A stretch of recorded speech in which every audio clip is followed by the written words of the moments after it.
Hello दोस्तों, तो मैं कुलजीत आज फिर आपके एग्जामपुर कलम से क्रांति में स्वागत करता हूं। तो दोस्तों, आज है 22 दिसंबर 2018 और हम करने जा रहे हैं करंट अफेयर मिसाइल। तो लाइक शेयर सब्सक्राइब करना मत भूलिएगा। तो फ्रेंड्स, हम चलते हैं हमारे क्वेश्चन ऑफ द डे पर।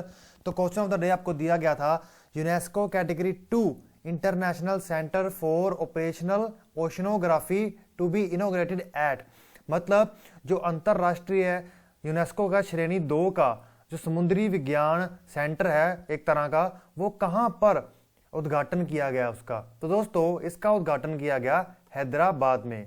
हैदराबाद में, तो इसका आंसर बनता है बी। थोड़ा इसके बारे में डिटेल देख लेते हैं। तो देखिए, ministry of earth science and forest and climate change के मिनिस्टर ने इसका ऑपरेशन की बात कही है, ठीक है। तो doctor Harshvardhan will इनोग्रेट the newly constructed international centre for operational oceanography, और ये कहाँ हुआ है? INCOIS कैंपस में, जो जिसका हैदराबाद में है दोस्तों, ठीक है। अब बाकी डिटेल में इसमें लिखी है, अगर आपको चाहिए तो कुछ भी निकाल सकते हैं। तो दोस्तों, फर्स्ट क्वेश्चन आपका आता है आज का, who of the following name पैटाज India's person of the year 2018 चुना गया है। मतलब पैटा क्या है? वो लोग जो पशु, मतलब person with ethical treatment to animals, जो पशुओं को, जानवरों को एथिकल ट्रीटमेंट देते हैं, उन पर्संस के लिए ये अवार्ड होता है। इंडिया में उसका नाम आया है सोनम कपूर का दोस्तों। तो इसका आंसर बनता है ए। तो अब सेकंड क्वेश्चन आपके सामने आता है, national consumer day is observed on, ये कब मनाया जाता है? राष्ट्रीय उपभोक्ता दिवस। तो राष्ट्रीय उपभोक्ता दिवस मनाया जाता है 24 दिसंबर को। तो इसका आंसर बनता है बी। अब थोड़ी डिटेल देख लेते हैं इसकी। तो सबसे पहले तो ये 24 दिसंबर को मनाया जाता है, और 24 दिसंबर को ही क्यों मनाया जाता है? देखिए, इस दिन कंज्यूमर प्रोटेक्शन एक्ट 1986 को प्रेसिडेंट के द्वारा क्या मिली थी? मंजूरी मिली थी, इसलिए इसको 24 दिसंबर को मनाया जाता है, ठीक है। और इसका थीम क्या था इस साल का? Timely disposal of consumer complaints. जैसे हम कंज्यूमर हैं, हम कंज्यूम करते चीज़ों को, उपभोगते हैं, और उनके ऊपर अगर हमारी कोई कंप्लेंट्स होती है, अगर हमारे साथ जैसे मोबाइल वगैरह में कोई कंपनी घपला करती है, प्रॉब्लम क्रिएट करती है, तो हम कंप्लेंट कर देते हैं। उस कंप्लेंट का जल्दी से जल्दी सुझाव निकालना, सुलझाना ही इसका एक तरह का हिंदी में समझे तो थीम था। चलो अब हम चलते हैं आगे। तो तीसरा क्वेश्चन आता है, workshop on integrated protection of civilian कहाँ हुई, आयोजित हुई? नागरिकों की एकीकृत सुरक्षा पर कहाँ कार्यशाला आयोजित हुई? तो दोस्तों, ये हुई है न्यू दिल्ली में। तो इसका सी आंसर बनता है। थोड़ी डिटेल देख लेते हैं। तो देख लीजिए, international workshop on integrated protection of civilian in United nation peace keeping operation, United nation का जो शांति अभियान है, ठीक है, वो दिल्ली में इसका वर्कशॉप हुई है दोस्तों, ठीक है। और ये किसके बीच में हुई है? Joint workshop between ICRC and UNCUNPK के बीच में हुई है। इसकी अब डिटेल आपको देखनी है खुद से कि ये क्या है। आप नेट पे लिखेंगे, विकिपीडिया में आपको इसके बारे में मिल जाएगा। चलो अब चलते हैं आगे। तो आता है fourth question, Samagra Shiksha scheme is related to which of the following?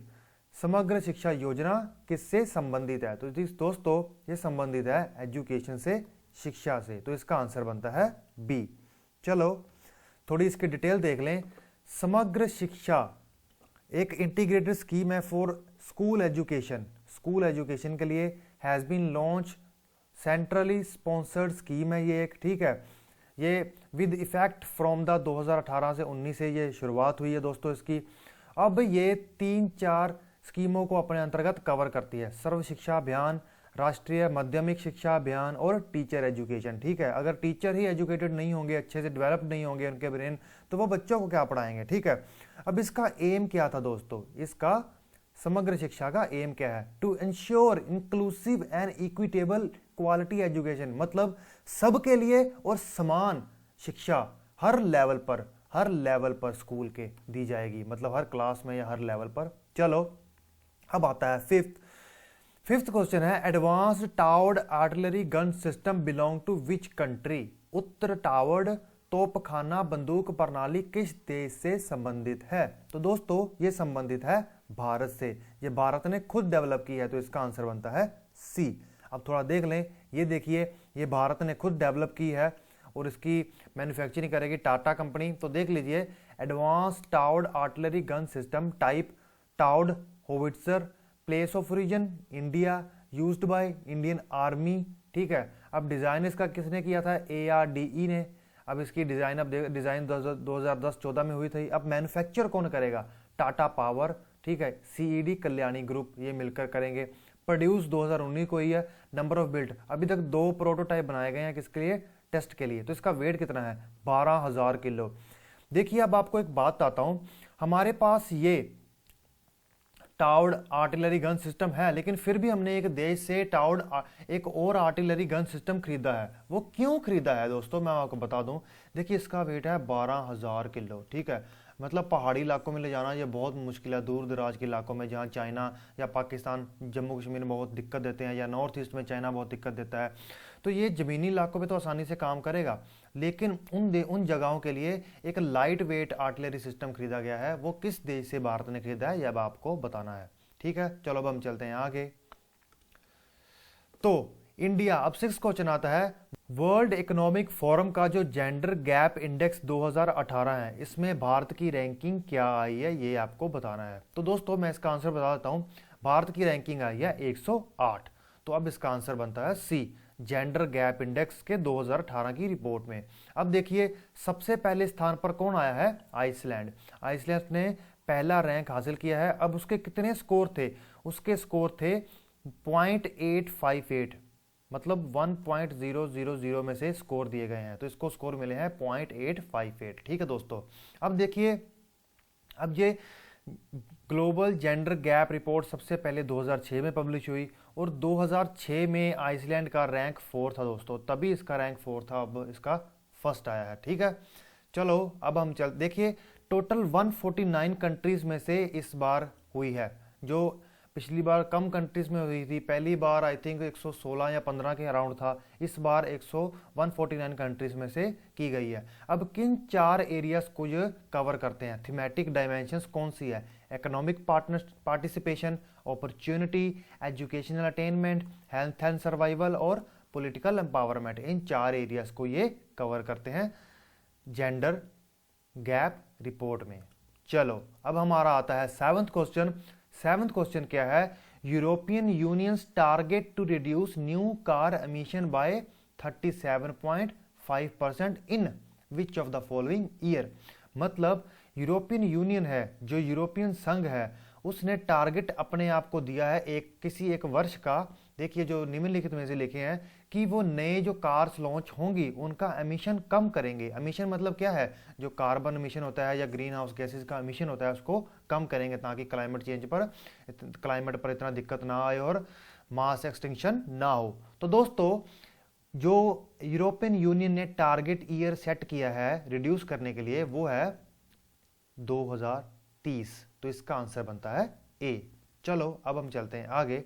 तो आपके सामने 8th क्वेश्चन आता है, स्टार्टअप विलेज एंटरप्रेन्योरशिप प्रोग्राम किस स्कीम के, किस अम्ब्रेला स्कीम के अंतर्गत आता है। मतलब जो स्टार्टअप विलेज एंटरप्रेन्योर प्रोग्राम शुरू किया गया है, वो कौन सी एक बड़ी स्कीम के अंतर्गत एक प्रोग्राम आता है दोस्तों।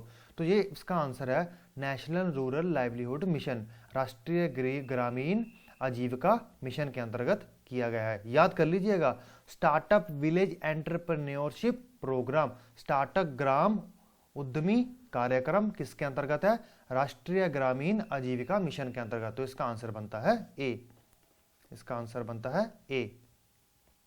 चलो अब दोस्तों आता है 9th question, through which of the following country of south America equatorial line passes. दक्षिण अमेरिका के निम्नलिखित में से कौन से देशों में से भूमध्य रेखा गुजरती है। भूमध्य रेखा, भूमध्य रेखा ना हमारे 3 रेखा है अर्थ पर, एक है ट्रॉपिक ऑफ कैंसर, एक है ट्रॉपिक ऑफ कैप्रिकॉन, एक है इक्वेटोरियल, ठीक है, एक को कहते हैं हम कर्क रेखा, ठीक है, एक को कहते हैं भूमध्य रेखा।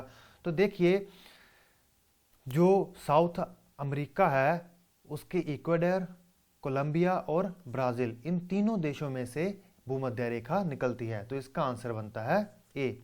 चलो दोस्तों अब आता है आपका question of the day, global green growth institute का हेडक्वार्टर कहां पर है। देखिए ये न्यूज़ में रहा था, कल मैंने करवाया था, पर इसकी डिटेल आज जाननी जरूरी है क्योंकि ये बहुत इंपॉर्टेंट है।